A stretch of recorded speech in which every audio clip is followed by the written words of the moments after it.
Mana do'stim hozir meni kaftarlarda ko'rsatadi nomini bitta-bittalab. Nomi nima? Oqchubati. Oqchubati. Aha.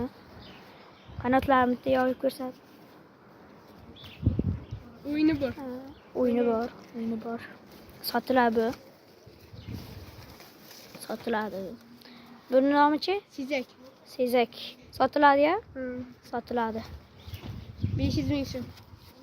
O'ynaydimi? O'ynaydi, javob. 10 ta o'ynaydi. Bir uchta.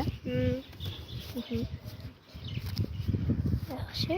Oladiganlar kommentga yozsin. Buchi, dragonmi? Chubati. Chubati. Nechi pul? Nechi pul? 100 ming. 100 ming. O'ynaydi-ya? O'ynaydi, javob.